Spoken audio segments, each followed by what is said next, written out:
तो students, welcome back to my YouTube channel. तो start करते हैं हम अपना दूसरा लेक्चर। तो कल हमने क्या पढ़ा था? Discrete frequency distribution method. तो आज मैं आपके सामने लेके आया हूँ कंटिन्यूअस फ्रीक्वेंसी डिस्ट्रीब्यूशन। ठीक है, तो सबसे पहले आपको समझना होगा कंटिन्यूअस फ्रीक्वेंसी डिस्ट्रीब्यूशन कैसे, क्वेश्चन को देखकर हमें कैसे पता चलेगा कि ये question continuous frequency distribution question है या फिर डिस्क्रीट फ्रीक्वेंसी डिस्ट्रीब्यूशन मेथड का क्वेश्चन है। तो इसके लिए आपको सबसे पहले ये समझना होगा कि कंटिन्यूअस, यहाँ पे कंटिन्यूअस का मीनिंग क्या है। तो जब बता दूं आपको फ्रीक्वेंसी का जैसे मीनिंग मैंने आपको कल भी बताया था, मतलब रेपिटेशन, नंबर ऑफ टाइम्स, कितनी बार वो चीज रिपीट हो रही है। लेकिन अब कंटिन्यूटी में क्या है, जैसे कल की बात करूं तो कल मैंने आपको क्या बताया था कि जैसे मान लो कि 15 स्टूडेंट्स के मार्क्स आते हैं, 5 मार्क्स आते हैं 15 स्टूडेंट्स के, और वहीं पे 10 मार्क्स आते हैं 5 स्टूडेंट्स के। तो यहाँ पे फ्रीक्वेंसी क्या बन जाएगी? 15 और 5, मतलब या इसको हमने F1 बोल दिया, इसको F2 बोल दिया था, और वही ये हमारे पास क्या बन गया था? X1 और X2। अब कंटिन्यूअस फ्रीक्वेंसी डिस्ट्रीब्यूशन में हमारे पास क्या डिफरेंस आ जाएगा कि अब सपोज कर लो कि क्लास में 60 स्टूडेंट्स हैं। ठीक है, 60 स्टूडेंट्स हमारे पास एक क्लास में। ठीक है, पूरी क्लास का टेस्ट होता है, जैसे कल भी आपको एग्जांपल लेके समझाया था। तो जिसमें जो मार्क्स की अलॉटमेंट है वो कितने में से होती है? Out of 100 marks. ठीक है, 100 मार्क्स का एक टेस्ट होता है 60 स्टूडेंट्स का। अब यहाँ पे हो सकता है कि 5 स्टूडेंट्स के मार्क्स किसी के 50 आए हो, 4 के 10 आ सकते हैं, वहीं पे 10 के 90 भी आ सकते हैं। तो देखो, मान लो कि हमारे पास 15 स्टूडेंट्स ऐसे हैं जिनके मार्क्स 0 से 10 के बीच में है। ठीक है, मतलब इन 15 स्टूडेंट्स में कुछ ऐसे भी होंगे कि जिनके, मान लो इन 15 में भी 5 स्टूडेंट के मार्क्स 5 आए हों, 2 स्टूडेंट्स के मार्क्स 7 आए हों, 1 स्टूडेंट के मार्क्स पूरे 10 हो। ठीक है, तो ये क्या है? एक मतलब पूरा एक्यूरेट डाटा नहीं दिया हुआ हमें, बस एक अप्रोक्सीमेटली हमें बता दिया है कि आउट ऑफ 15 स्टूडेंट्स के जो मार्क्स हैं वो 0-10 के बीच में लाई कर रहे हैं। ठीक है, वैसे मैं आपको बोल दूं कि अगले 7 स्टूडेंट के मार्क्स 10 और 20 के बीच में लाई कर रहे हैं। ठीक है, ऐसे ही फॉर एग्जांपल 6 स्टूडेंट के मार्क्स 20 से 30 के बीच में लाई कर रहे हैं। ऐसे ही 60 स्टूडेंट्स का यहाँ पे डाटा क्रिएट हो जाएगा। ठीक है, अब हम इसको कंटिन्यूअस फ्रीक्वेंसी डिस्ट्रीब्यूशन कब बोलेंगे? जब हमें यहाँ पे कहीं पे कंटिन्यूटी दिखेगी। ठीक है, कंटिन्यूअस का मतलब क्या होता है? ये मतलब लगातार किसी चेन को कंटिन्यू करना, उसको बरकरार रखना। तो यहाँ पे कंटिन्यूअस का मीनिंग क्या है? देखो, यहाँ पे हमें कंटिन्यूटी कहाँ पे दिख रही है? अब 15 बच्चों के मार्क्स 0 से 10 के बीच में थे। ठीक है, लेकिन जो आगे जो 7 बच्चों के मार्क्स हैं वो 10 से 20 के बीच में। मतलब यहाँ पे हमने 10 पे डेटा को छोड़ा था और यहाँ पे 10 से ही हमने इसको उठा लिया। यहाँ पे हमने इसको 20 पे छोड़ा था और यहीं पे हमने इसको 20 पे उठा लिया। मतलब क्या है? ये एक चेन बन रही है। ठीक है, 10 से 10 यहाँ पे, 20 यहाँ पे, ऐसे ही 30 यहाँ पे होगा, 30 to 40। ठीक है, तो हमें यहाँ पे एक कंटिन्यूटी दिखेगी। ठीक है, तो जब हमें यहाँ पे कंटिन्यूटी दिखती है तो हम ऐसे फॉर्म को क्या बोलते हैं? हम कंटिन्यूअस फ्रीक्वेंसी डिस्ट्रीब्यूशन फॉर्म। ठीक है, समझ गए ना इस बात को कि 0 से 10, 10 से 20, 20 से 30, मतलब यहाँ पे हमें कंटिन्यूटी दिख रही है। 10 पे हमने छोड़ा और 10 पे यहीं पे पकड़ लिया। इसको हमने 20 पे छोड़ा और यहीं पे 20 से पकड़ लिया। यहाँ पे हमने 30 से छोड़ा, यहीं पे 30 से पकड़ लिया। इसको 40 पे छोड़ा और इसको 40 पे पकड़ लिया। अगर ऐसी कोई फॉर्म हमारे पास आती है तो इसको हम क्या बोलते हैं? Continuous frequency distribution form. ठीक है, चलो इसका भी एक आगे सेपरेट केस आएगा, वो भी मैं आपको बता दूंगा। तो देखो ऐसे क्वेश्चन को सॉल्व करने के लिए हमारे पास 3 मेथड्स हैं। ठीक है, कितने मेथड हमारे पास? 3 मेथड है। जिनमें पहला मेथड कौन सा? डायरेक्ट मेथड, सबसे आसान मेथड। डायरेक्ट नाम है तो सबसे आसान यही होगा। एक है हमारे पास स्टेप डेविएशन मेथड, बताऊंगा जब ये भी आएगा। और एक का नाम क्या हमारे पास? Shortcut method. ठीक है, नाम तो शॉर्टकट है लेकिन मुझे कहीं से इसमें शॉर्टकट तो दिखा नहीं कोई, मुझे सबसे इजी डायरेक्ट मेथड ही लगा है। ठीक है, हमने तीनों मेथड करने हैं, तो आज हम कोशिश करेंगे डायरेक्ट मेथड को भी कंप्लीट कर दें और शॉर्टकट मेथड को भी कंप्लीट कर दें। ठीक है, तो आते हैं हम डायरेक्ट मेथड पे। तो देखिए स्टूडेंट्स, ये रहा हमारे सामने एक क्वेश्चन। तो क्वेश्चन में पहले क्वेश्चन को पढ़ लो। Distribution of marks of students out of 100 marks of 60 students. अब देखो यहाँ पे नंबर ऑफ स्टूडेंट्स कितने हैं हमारे पास? 60। ठीक है, 60 स्टूडेंट्स का हमारे पास डेटा है, और जो कोई क्लास टेस्ट हुआ, कुछ भी हुआ होगा, तो जो उसके जो मार्क्स हैं वो कितने में से है? 100 में से। ठीक है, 60 स्टूडेंट्स का डेटा है आउट ऑफ 100 मार्क्स में से। अब देखो इसको हमने ये पहचानना है, तो ये फॉर्म कौन सी फॉर्म है ये पहचानना है हमें। तो यहां से देखो क्लास इंटरवल दिया हुआ है। ठीक है, और ये फ्रीक्वेंसी दी, फ्रीक्वेंसी मतलब नंबर ऑफ स्टूडेंट्स, मतलब 15 स्टूडेंट्स के मार्क्स 0 से 10 के बीच में। तो वैसे ही 7 स्टूडेंट के मार्क्स 10 टू 20 के बीच में, 6 स्टूडेंट्स के मार्क्स 20 टू 30 के बीच में। ऐसे ही बाकी इंटरवल्स भी दिए हुए हैं। और लास्ट में क्या है? 3 स्टूडेंट्स के मार्क्स 80 टू 90 के बीच में, और 2 स्टूडेंट के मार्क्स 90 टू 100 के बीच में। तो देखो अब ये हमें क्वेश्चन को देखने से पता चल रहा है कि यहाँ पे हमने 10 पर इसको छोड़ा, तो यहाँ पे 10 से शुरू भी कर दिया है।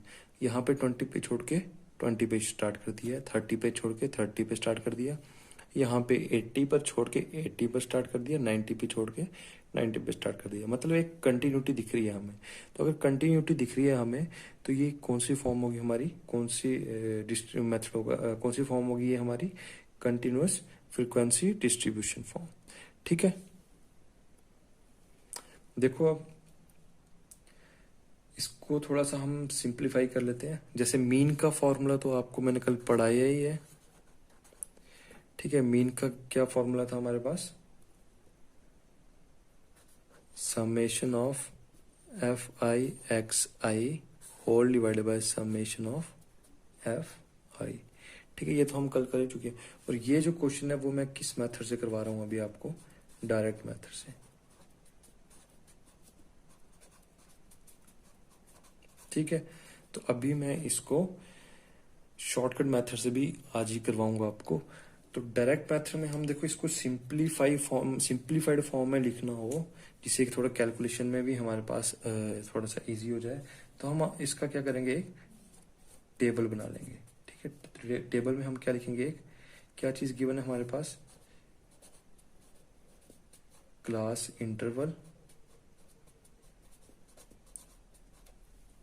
ठीक है, दूसरी चीज, अच्छा ये मैं आपको बताऊंगा अभी ये क्यों लिया हमने।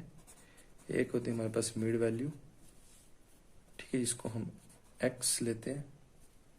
और एक है हमारे पास फ्रीक्वेंसी, ये जो आपको पता ही है, जिसको हम किसे डिनोट करते हैं? एफ से। और यहाँ पे एक कॉलम बनाएंगे हम एफ इंटू एक्स। ठीक है, तो ये मैं कॉलम बना के एक रेडी कर देता हूँ। देखो स्टूडेंट्स, मैंने यहाँ पे टेबल बना दी है। तो देखो मिड वैल्यू का मतलब क्या? Middle value. अब देखो जब हमने एफ और एक्स का मल्टीप्लाई करना है, चलो एफ तो हमारे पास डायरेक्ट यहाँ पे वैल्यू आ जाएगी। एक्स की वैल्यू हम कहाँ से लेते थे? यहाँ से, मतलब इसमें से एक्स की वैल्यू लेंगे। अब पहले वाले जो हम क्वेश्चन किए थे हमने, उनमें तो हमारे पास एक्स की वैल्यू एक ही वैल्यू होती थी, लेकिन अब हमारे पास कितनी वैल्यू है? 10 वैल्यू है। 10 वैल्यू का मतलब कितना? 0 से 10 के बीच। 0 से 10 के बीच मतलब 0 भी हो सकती है, 1 भी हो सकती है, 2 3 4 5 6 7 8 9 और 10। किसी के 0 मार्क्स भी हो सकते हैं, किसी के 10 मार्क्स भी हो सकते हैं, और किसी के 7 मार्क्स भी हो सकते हैं। तो मैं क्या करूंगा, एक इनकी एवरेज वैल्यू ले लूंगा, मतलब एक मिडिल वैल्यू ले लूंगा।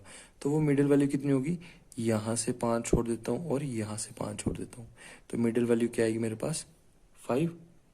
ठीक है, समझ रहे हो ना इस बात को। मिडिल वैल्यू कितनी आ जाएगी हमारे पास, 5 आ जाएगी। तो मैं यहाँ पे मिडिल वैल्यू क्या ले लेता हूँ, 5 ले लेता हूँ मैं। ठीक है, ऐसे ही 10 और 20 के बीच की मिडिल वैल्यू कितनी आ जाएगी, 15। 20 और 30 के बीच की मिडिल वैल्यू कितनी आ जाएगी, 25। 30 to 40 के बीच में 35। ऐसी सारी वैल्यूज को ले लेंगे तो यहाँ पे 90 और 100 के बीच में कितना आ जाएगा, 95।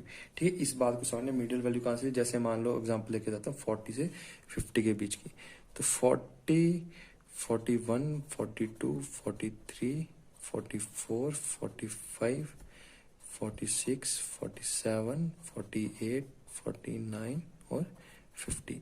इसकी मिडिल वैल्यू नहीं तो मैं क्या करूंगा, 1 2 3 4 5 यहाँ से छोड़ दूंगा, 1 2 3 4 5 यहाँ से छोड़ दूंगा, तो मेरे पास मिडिल वैल्यू क्या आ जाएगी, 45। तो यहाँ पे क्या लिख दूंगा मैं, 45। ठीक है, ऐसे नेक्स्ट कितनी वैल्यू आ जाएगी, 55। ठीक, ये वाली इसकी कितनी आ जाएगी, 65। इसकी आ जाएगी 75 और इसकी आ जाएगी मेरे पास 85। ठीक है, सिंपल सा था, कुछ ज्यादा समझने वाला तो था नहीं इसमें। अच्छा, अब हमारे पास क्या, फ्रीक्वेंसी। फ्रीक्वेंसी तो हम सीधे गिवन है, सीधे यहाँ पे वैल्यू लिखनी है। इसकी फ्रीक्वेंसी कितनी है, 15। इसकी फ्रीक्वेंसी कितनी है, 7। इसकी फ्रीक्वेंसी 6, 2, 13, 5। देखो टेबल बनाने से ये होगा, थोड़ा सा जो डेटा गिवन है हमारे पास वो थोड़ा सिंप्लीफाइड फॉर्म मिलेगा। ठीक है, थोड़ा गुंझल सा नहीं बनेगा, सॉल्व करने में थोड़ी सी आसानी होगी।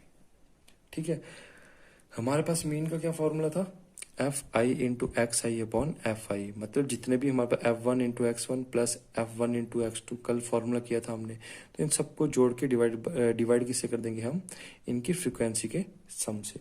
तो हमारे पास क्या निकल के आ जाएगा, मीन।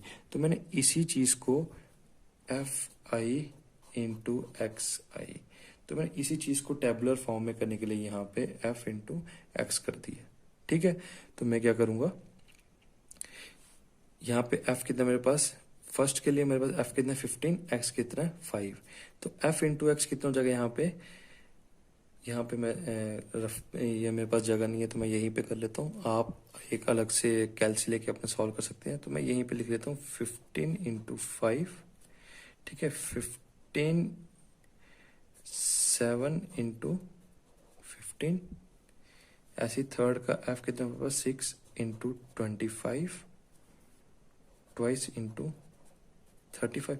ऐसे ही सभी के हम मल्टीप्लाई करेंगे तो लास्ट का कितना हो जाएगा, 2 इंटू 95। तो कैलसी पे हम इसको सॉल्व कर लेंगे, तो हमारे पास एफ एक्स कितना, एफ इंटू एक्स 15 5 से कितना हो जाएगा, 75। ऐसे ही ये कितना हो जाएगा हमारे पास, 105। कुछ नहीं करना, कैलसी पे वैल्यूज पुट करते रहनी है सिर्फ। ये हो जाएगा 150, ये हो जाएगा 70। ठीक है, तो इसका हो जाएगा हमारे पास 585, इसका हो जाएगा हमारे पास 275, ये कितना हो जाएगा हमारे पास 260, ये हो जाएगा हमारे पास 225, ये कितना हो जाएगा 255 और ये कितना हो जाएगा हमारे पास 190। ठीक है, सिंपल सा था, कुछ ज्यादा इसमें झंझट तो था ही नहीं समझने वाला। अब क्या करता हूं मैं, देखो मेरे पास मीन का क्या फॉर्मूला था, मैं एक्स बार लिख देता हूँ सीधे। एक्स बार का फॉर्मूला कितना था मेरे पास, समेशन ऑफ, अच्छा समेशन भी रहने देता हूँ, f1 x1 plus f2 x2 plus so on up to fn xn। जितने ऑब्जर्वेशंस होते थे, जितने वैल्यूज हमें गिवन होती थी, उतनी ही हमारी n की वैल्यू आ जाएगी। और यहाँ पे क्या था, f1 plus f2 plus so on up to fn। ठीक है, तो यहीं पे मैं क्या करूंगा, तो मैंने यहाँ पे सॉल्व करके रखे हुए हैं। ठीक है, मैंने f1 x1 ये आ जाएगी, निकाल लिया मैंने, f2 x2 ये हो गया, f3 x3 ये हो गया। ऐसे ही मेरे पास f10 और xn की वैल्यू होगी। तो मैं इन सब का समेशन कर दूंगा, तो मेरे पास क्या आ जाएगा, मेरे पास क्या आ जाएगा यहाँ पे, मेरे पास समेशन ऑफ fi xi की वैल्यू आ जाएगी, अगर मैं इन सब का सम कर दूंगा। ठीक है, तो इन सब का सम करने के बाद मेरे पास क्या वैल्यू आती है, 2190। ठीक है, इन सब का अगर मैं सम कर देता हूँ तो मेरे पास कितनी वैल्यू आती है, 2190। ठीक है, कुछ नहीं करना, 75 plus 105 plus 150 plus 70 plus 585 plus 275 plus 260 plus 225 plus 255 plus 190 कर देना। ठीक है, तो उसकी वैल्यू कितना है हमारे पास, 2190। तो देखो, अगर मैं ये मेरा f1 summation of fi xi आ गया, अगर मैं इन सब को सम कर देता हूँ, ये क्या था मेरे पास, फ्रीक्वेंसी थी ना, f1 f2 f3 f4 f5। ठीक है, क्या थी मेरे पास, फ्रीक्वेंसी थी। तो अगर मैं फ्रीक्वेंसी का, सभी फ्रीक्वेंसीज का सम कर लूँ, तो मेरे पास किसकी वैल्यू आ जाएगी, समेशन ऑफ fi की। तो कितना हो जाएगा ये हमारे पास, ये तो हमें गिवन भी था, ऐसे भी 60 स्टूडेंट्स थे, लोग बढ़ तो सकते नहीं है। तो कितना जगह, 15 और 7 22, 22 और 6 28, 28 और 2 30, 30 और 13 43 और 5 48, 48 और 4 52, 52 और 3 55, 55 और 3 58, 58 और 2 60। तो ठीक है, हमारे पास मीन निकालने के लिए दो चीजें चाहिए होती हैं, एक तो ये और एक ये, जो हमने निकाल ली है। एक तो ये निकाल ली और एक ये निकाल ली। ठीक है, अब करना क्या है, सिर्फ फॉर्मूले में पुट करना है, तो करके देख लो। ठीक है, समेशन ऑफ fi xi कितना आ गया हमारे पास, 2190।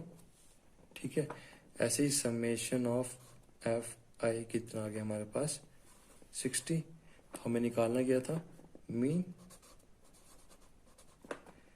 मीन को हम कैसे डिनोट करते हैं, एक्स बार। तो एक्स बार कितना हो जाएगा हमारे पास, ये summation of fi xi divided by summation of fi। तो ये किसके बराबर हो जाएगा, इसकी वैल्यू डायरेक्ट पुट कर लूंगा मैं, 2190। ठीक है, अब मेरे को वो पुट करने की जरूरत नहीं है, इस फॉर्मूले को करने की जरूरत नहीं, इसलिए मैंने आपको बताया था कि हम टेबुलर फॉर्म में इस डाटा को लिख लेते हैं। टेबुलर फॉर्म में लिखने से क्या हुआ, थोड़े से ज्यादा सिंप्लीफाई हो गया। ठीक है, तो अपॉन 60, तो मैं इसको काट दूंगा इसके साथ, तो ये मेरे पास कितना आ जाएगा, 6 3 जा 18, 39 6 6 जा 36, 3 6 5 जा 30। तो एक्स बार मेरे पास कितना आएगा, 36.5। ठीक है, ये क्या है मेरा आंसर। देखो, मैंने कल भी आपको बताया थी, कैलकुलेशंस जितना हो सके मैनुअली अपने हाथों से किया करें, कैलसी का यूज जितना कम कर सकते हैं उतना कम कीजिए। ठीक है, इससे क्या होगा, आप ही कैलकुलेशन फास्ट होगी, जो एग्जाम्स में आपके काम आ पाएगी। ठीक है, एक बार छोटा सा रिवीजन दे देता हूं मैं। तो मीन का क्या फॉर्मूला था हमारे पास, सम ऑफ ऑल ऑब्जर्वेशंस